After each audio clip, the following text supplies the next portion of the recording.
Assalamualaikum warahmatullahi wabarakatuh. Selamat datang di perkuliahan kali ini pada pertemuan untuk mata kuliah ilmu jiwa belajar. Pada kesempatan kali ini kita akan mempelajari atau menyimak berkaitan dengan materi yang akan kalian dapatkan, yaitu dengan topik kajian penyesuaian diri peserta didik dalam belajar. Mengapa materi ini diberikan kepada mahasiswa untuk calon guru? Karena dalam mata kuliah ini sangatlah penting untuk mempelajari bagaimana ruang lingkup psikologi dalam pendidikan yang berkaitan dengan tumbuh kembang daripada peserta didik itu sendiri. Untuk lebih jelasnya kita menuju ke set selanjutnya untuk mengetahui sebagaimana cakupan apa yang akan kalian pelajari pada pertemuan kali ini. Ini adalah ruang lingkup atau batasan-batasan rambu-rambu yang akan kalian dapatkan dalam perkuliahan kali ini. Untuk yang pertama adalah pengertian penyesuaian diri itu sendiri. Jadi mahasiswa diharapkan mampu untuk mengetahui atau memahami pengertian daripada penyesuaian diri. Kemudian yang kedua adalah proses penyesuaian diri itu sendiri, dari pengertian kemudian berlanjut ke proses dari penyesuaian diri khusus untuk peserta didik Kemudian yang ketiga adalah penyesuaian diri secara positif kemudian penyesuaian diri secara negatif. Nah, itu ada dua nanti. Bagaimana karakteristiknya kita dapat pelajari pada set selanjutnya nanti Kemudian untuk yang keempat adalah implikasinya untuk penyesuaian diri dari peserta didik terhadap penyelenggaraan pendidikan. Bagaimana seorang guru nanti dalam melaksanakan pembelajaran di sekolah tentunya membuat upaya-upaya untuk mengadaptasi psikologi peserta didiknya yang diterapkan hubungannya dengan proses pembelajaran seperti itu Bagaimana fungsi-fungsi guru itu sendiri nanti akan kalian pelajari pada set-set selanjutnya. Baik, kita simak untuk pengertian penyesuaian diri itu simak set selanjutnya. Nah, baik, kita masuk kepada topik yang pertama tadi di lingkup. Yang pertama adalah pengertian penyesuaian diri. Kita masuk pada konsep Jadi penyesuaian diri atau adaptasi itu sendiri untuk dalam hubungannya dengan pendidikan, bagaimana konsepnya untuk bermakna dari. Jadi ketika pembelajaran di sekolah itu hasil akhir dari pendidikannya atau hasil dari pendidikan seorang peserta didik itu terletak pada sejauh mana hal yang sudah dipelajari dapat membantunya dalam menyesuaikan diri dengan kebutuhan hidupnya dan kebutuhan tuntunan di masyarakat berdasarkan pengalaman-pengalaman yang didapatkan di sekolah ketika pelajaran, kemudian berkegiatan ataupun berketerampilan, dan di luar sekolah kegiatan yang berhubungan juga dengan pengalaman itu, siswa atau peserta didik secara berkesinambungan dibentuk menjadi seorang pribadi yang seperti apa. Nah, itu maksudnya itu yang dia miliki sekarang dan menjadi seorang pribadi yang seperti apa, tentunya secara positif lebih baik di masa mendatang Jadi sejak lahir sampai meninggal seorang individu atau orang itu merupakan organisme yang aktif ya aktif dengan tujuan dan aktivitas kesinambungan tentunya, dan berusaha untuk memuaskan kebutuhan-kebutuhan secara jasmani ya, juga semua dorongan memberi peluang kepadanya untuk apa, untuk berfungsi sebagai anggota di kelompoknya. Misalkan dari itu kita menuju ke penyesuaian ataupun beberapa arti kata daripada penyesuaian atau makna katanya. Itu adalah adaptasi yang dapat diartikan mempertahankan eksistensinya ya. Jadi penyesuaian diri berarti adaptasi dapat mempertahankan eksistensinya atau bisa survive ya, survive dan memperoleh kesejahteraan jasmani dan rohaniah ya. Dapat mengatakan seperti relasi untuk memuaskan tuntutan sosialnya ya.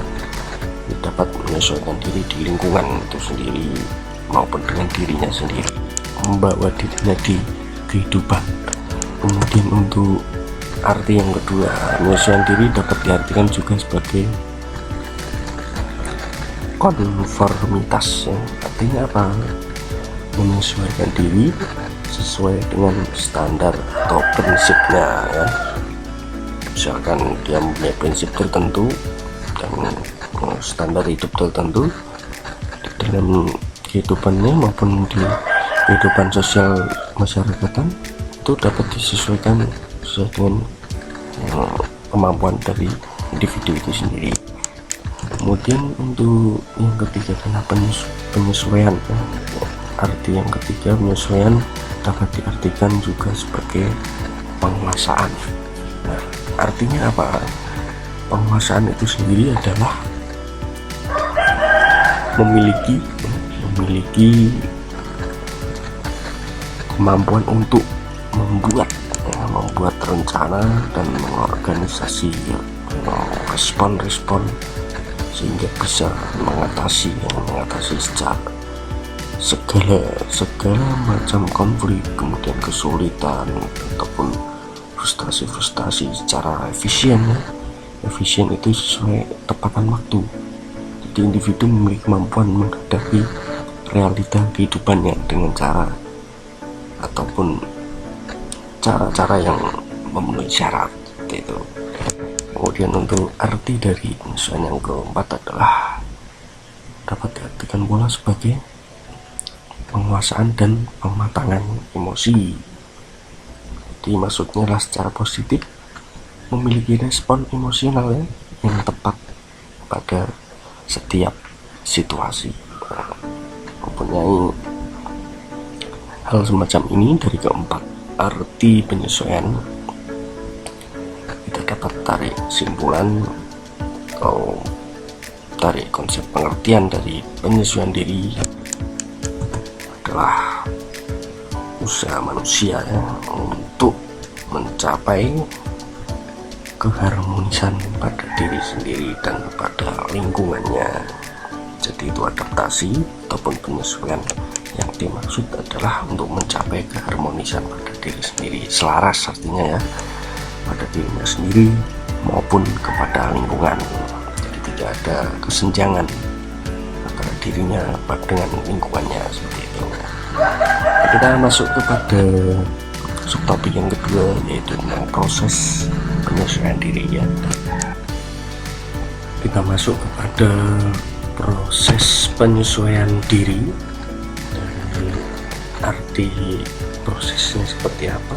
Kita tahu tadi ya, penyesuaian diri adalah proses bagaimana diri individu mencapai keseimbangan alam untuk memenuhi kebutuhan sesuai dengan lingkungan atau long life proses ya.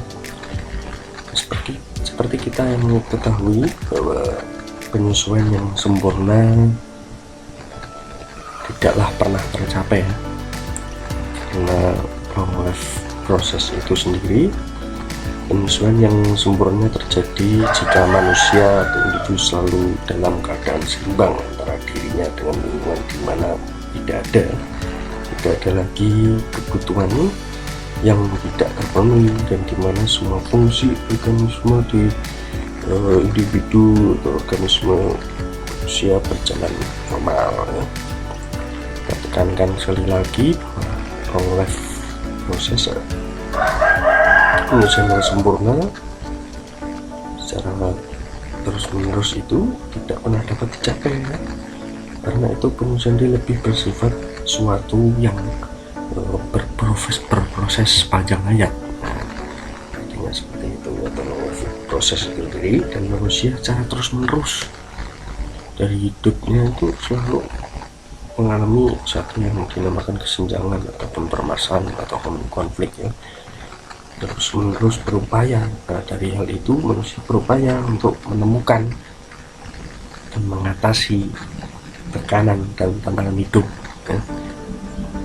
Gunanya untuk mencapai pribadi yang sehat. Nah, pribadi yang sehat itu berhadapan dengan penyesuaian yang secara sehari-hari sederhana atau suatu penyesuaian yang rumit. Kita tengok pada beberapa bagan tentang konsep di bawah ini, kita lihat situasi itu, kita gambarkan beberapa elemen-elemen secara umum dan esensi dalam semua situasi frustasi ya. Ada dua motivasi menimbulkan dua elemen, yaitu kebutuhan dan keinginan. Secara motif sendiri itu ada dua, manusia yang memenuhi secara kebutuhan maupun secara keinginan. Itu gambaran daripada konsep frustrasi. Itu menimbulkan jalan keluar ataupun respon yang pertama kita sebut saja respon A ya. Motif-motif respon yang bervariasi. Bahwa motivasi itu mengambil variasi ataupun elemen bentuk. Di setiap bentuk dapat diarahkan kepada rintangan-rintangan itu ya. Nah, rintangannya adalah frustasi. Kemudian beberapa aspek yang menyebabkan orang frustasi itu seperti pembatasan. Ketika memenuhi kebutuhan itu ada sebuah pembatasan ataupun konflik ataupun rintangan-rintangan.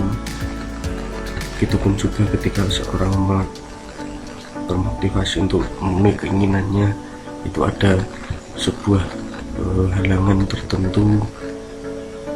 Jadi berdasarkan pengalaman maupun keterampilan, pengetahuan, itu respon manusia berbeda-beda. Nah, dia bisa merespon A misalkan dengan respon yang positif misalkan, kemudian dengan respon B juga yang positif, maupun bisa berupa respon C yang negatif. Jadi manusia itu berbeda-beda dengan kondisi dan pengalamannya maupun sesuatu yang dialaminya yang terdahulu maupun dari psikologis dirinya sendiri. Itu ketika menghadapi satu halangan tertentu, itu jalan yang ditempuh untuk menyelesaikan permasalahan itu berbeda-beda. Bisa merespon dengan jalan keluar yang A, bisa merespon dengan jalan keluar B, dengan pemecahan tadi yang saya maksud, pemecahan yang bervariasi. Nah, misalkan bisa merespon secara C ini ya. Jadi situasi respon yang ditinggalkan dari permasalahan atau menghadapi satu masalah tadi berbeda-beda. Itu proses penyelesaian dirinya untuk memenuhi apa? Untuk memenuhi kebutuhannya, untuk memenuhi keinginannya. Jadi ada suatu halangan atau batasan tertentu, itu respon yang dikeluarkan berbeda-beda. Next ya, untuk masuk yang ketiga, baik kita masuk pada karakteristik penyesuaian diri secara positif dan secara negatif. Namun ini kita untuk yang pertama adalah penyesuaian diri dulu untuk secara positif ya. Karakteristiknya seperti apa? Kita ingat bahwa tidak selamanya individu berhasil untuk melakukan penyesuaian diri. Tidak selamanya melakukan penyesuaian diri itu berhasil, karena kadang-kadang rintangan ataupun halangan tertentu yang menyebabkan tidak berhasil melakukan penyesuaian diri mungkin di luar kendali mereka dapat menyelesaikan dengan hal yang salah ataupun tidak positif. Namun kita bahas untuk penyelesaian yang secara positif itu seperti apa. Maknanya seperti ini, dia mampu mempertimbangkan secara rasional, mengarahkan dirinya, mampu belajar, mampu menghargai pengalaman dan realistik dan objektif. Artinya seperti itu. Jadi tidak menunjukkan ketegangan secara emosi dan tidak menunjukkan adanya mekanisme psikologis maupun frustasi secara pribadi. Nah, itu kuncinya seperti itu. Untuk yang pertama, ini karakteristik secara positif dalam penyesuaian diri, individu akan melakukan berbagai bentuk. Nah, ini untuk yang pertama seperti ini, menghadap masalah secara langsung ya. Jadi dia menghadapi masalah secara langsung. Dalam situasi ini, individu menghadapi masalahnya dengan segala akibatnya, yang melakukan segala tindakan sesuai dengan masalah yang dihadapi. Misalnya seorang siswa yang terlambat menyerahkan tugas karena sakit, maka ia menghadapinya secara langsung, yang mengemukakan segala masalahnya kepada gurunya. Contohnya seperti itu. Untuk yang kedua, penyelesaian dengan melakukan eksplorasi. Eksplorasi itu adalah penelusuran atau penjelajahan, mencari bahan pengalaman untuk memecahkan masalahnya. Dalam situasi ini ya, individu atau siswa mencari berbagai bahan pengalaman untuk dapat menghadapi dan memecahkan masalahnya. Misalnya seorang siswa merasa kurang mampu dalam mengerjakan tugas, yang akan mencari bahan dalam upaya menyelesaikan tugas dengan membaca buku atau konsultasi, diskusi dan sebagainya. Itu. Kemudian untuk yang ketiga adalah penyesuaian dengan trial and error. Trial and error adalah tindakan coba-coba ya. Gagal coba lagi, kalau dalam arti kalau menguntungkan atau berhasil diteruskan, kalau gagal tidak diteruskan. Hal ini kan bermanfaat. Bagaimana cara pemikiran seperti itu berperan dibandingkan dengan eksplorasi tadi ya. Kemudian keempat adalah penyelesaian dengan substitusi atau jalan keluarnya itu mengganti dengan hal yang lain. Misalnya seperti apa? Jika siswa merasa gagal dalam menghadapi masalah, maka ia dapat memperoleh penyesuaian dirinya dengan jalan mencari pengganti. Misalnya gagal nonton TV di gedung bioskop, contoh siswa itu dia pindah nonton TV ya, itu penggantinya dari penyelesaian masalah secara positif seperti itu. Kemudian untuk yang kelima adalah penyelesaian dengan belajar. Yang dimaksud adalah banyak memperoleh pengetahuan dan keterampilan. Dari belajar itu individu akan memperoleh pengetahuan dan keterampilan dari penyelesaian diri. Misalnya ya, seorang guru akan lebih dapat menyesuaikan diri dengan banyak belajar tentang berbagai pengetahuan keguruan. Ketika calon guru memperoleh beberapa case ataupun beberapa masalah di dalam pembelajaran, tentunya menyesuaikan dirinya dengan banyak belajar bagaimana menangani siswa yang semacam ini dan menangani siswa yang secara positif dan negatif. Kemudian untuk yang keenam adalah menyesuaikan dengan perencanaan yang cermat. Artinya adalah dalam situasi ini tindakan dilakukan merupakan keputusan berdasarkan perencanaan yang tepat. Jadi ketika memutuskan sesuatu dalam masalah ataupun halangan tertentu, itu terjadi berdasarkan pertimbangan dari segi untung dan ruginya.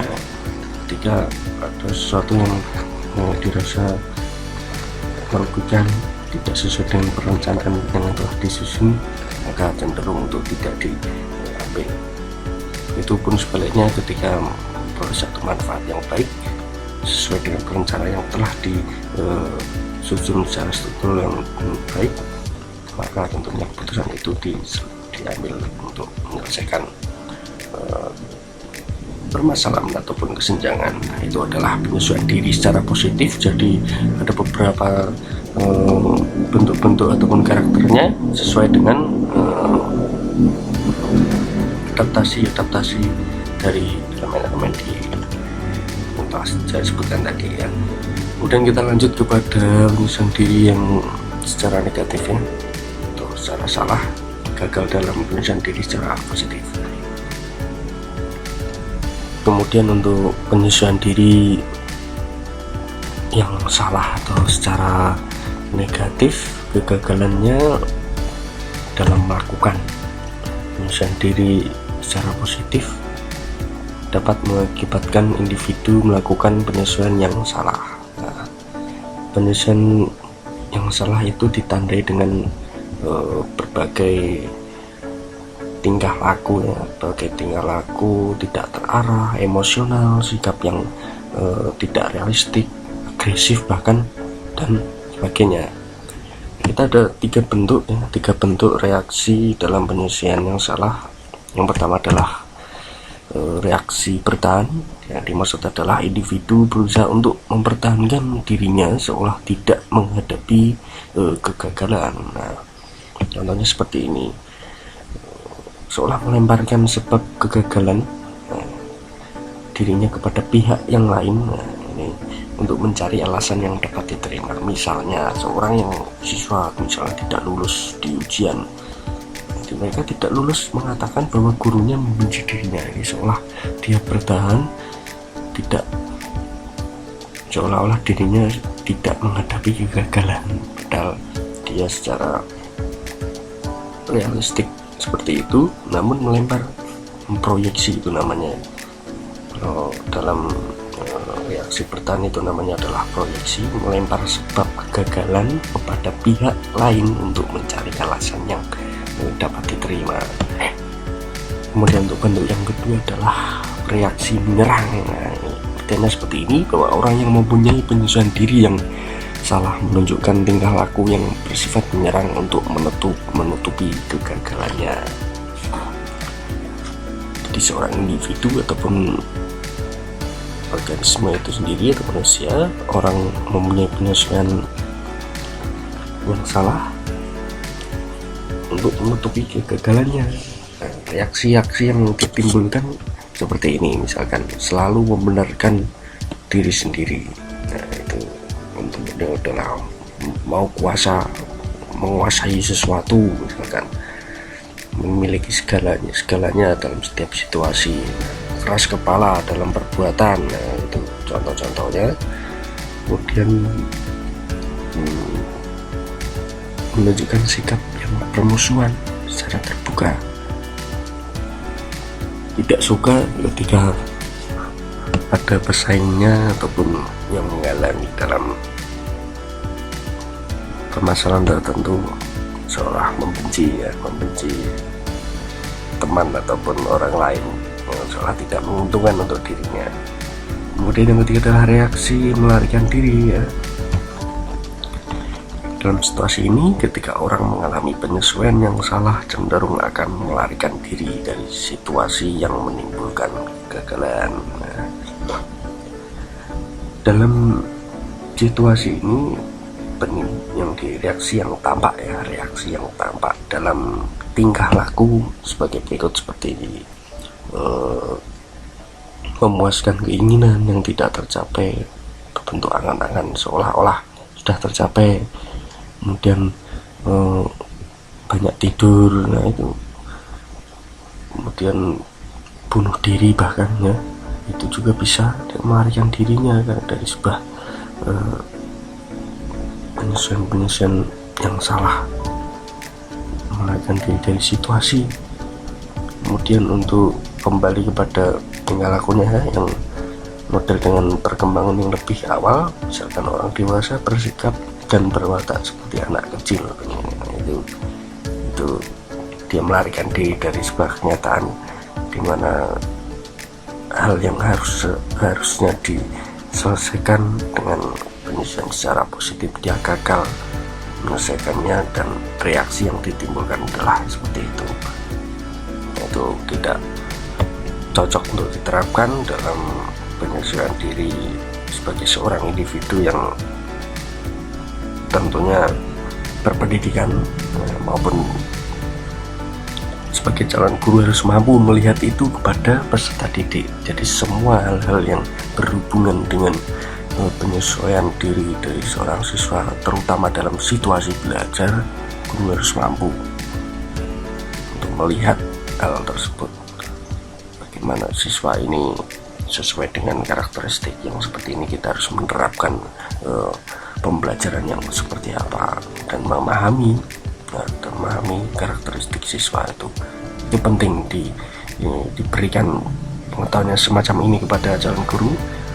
Intinya adalah itu tadi, ini konsepnya, kalian harus mampu untuk melihat hal seperti ini, karena nantinya ketika menghadapi ini di situasi yang nyata, kalian dapat melihat ataupun mengetahui bagaimana reaksi-reaksi yang ditimbulkan dalam adaptasi itu, terutama dalam pembelajarannya. Kita masuk kepada implikasi maupun upaya-upaya dalam penyesuaian peserta didik terhadap penyelenggaraan pendidikan. Untuk yang pertama adalah menciptakan rasa betah. Di sekolah kita tahu bahwa adanya fungsi daripada wali kelas maupun guru bimbingan konseling adalah untuk menciptakan rasa betah kepada siswa, bagaimana ketika siswa menghadapi masalah maupun kejanggalan-kejanggalan di dalam kebutuhan dan keinginan ketika mereka belajar, guru harus mampu untuk menciptakan hal-hal tersebut ya. Bagaimana menciptakan satu pembelajaran yang menyenangkan seperti apa. Kemudian lanjut adalah PAIKEM. Yang dimaksud PAIKEM adalah singkatan sendiri daripada pembelajaran aktif, inovatif, kreatif, dan menyenangkan. Yang baru adalah PAIKEM Gembrot, yaitu gembira dan berbobot. Jadi guru harus mampu untuk menciptakan pembelajaran yang aktif, inovatif, kreatif, dan menyenangkan, gembira dan berbobot. Arti yang semacam ini diwajibkan bagi seorang calon guru maupun guru untuk menciptakan suatu pembelajaran yang menyenangkan ya, yang tentunya bervariasi agar rasa betah itu sendiri muncul ya. Itu yang dimaksudkan dari pembelajaran PAIKEM. Wajib seorang guru untuk berinovasi, menciptakan metode-metode belajar dalam pembelajaran di kelas maupun di luar kelas sesuai dengan mata pelajaran maupun disiplin ilmu yang dia punya, jadi tidak membosankan ya. Kemudian untuk yang ketiga adalah fasilitas yang memenuhi, yaitu ketika dalam pembelajaran tertentu, misalkan dalam pendidikan agama, perlunya fasilitas yang menunjang dalam kegiatan keagamaan dan sesuai dengan materi yang diberikan di kelas, maka fasilitas yang harus disediakan pun juga harus terpenuhi. Kemudian yang keempat adalah bimbingan yang baik ya, tadi sudah disebutkan di awal bahwa fungsi daripada wali kelas maupun guru bimbingan konseling untuk membimbing daripada peserta didik itu dengan baik sesuai dengan permasalahan yang dihadapinya. Guru harus mampu merangkul daripada kebutuhan maupun keinginan siswa dalam belajar itu seperti apa.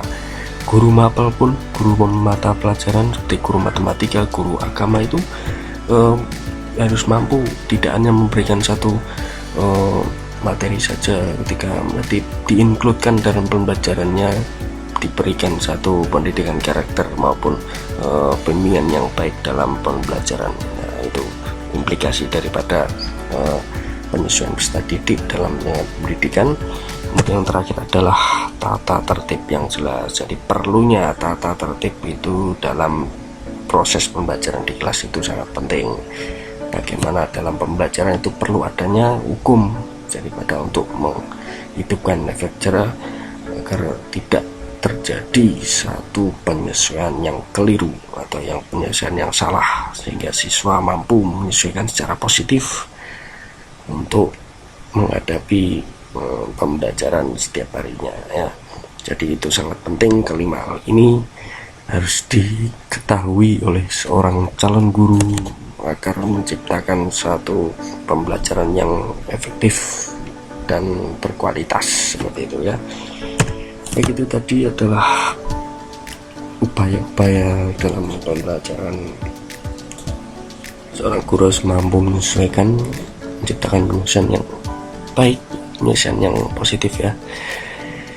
Kita tadi belajar 4 sub dari topik kajian kita kali ini. Tadi sudah kalian ketahui untuk pengertian daripada penyesuaian diri adalah proses adaptasi tentang keharmonisan diri individu dan penyesuaian terhadap lingkungan, itu adalah penyesuaian dari pengertian dari penyesuaian diri. Kemudian untuk prosesnya tadi seperti apa proses penyesuaian diri, itu berangkat daripada kebutuhan dan keinginan dan muncul daripada halangan maupun rintangan, dan pengalaman itu sangat penting ya, sehingga respon yang ditimbulkan itu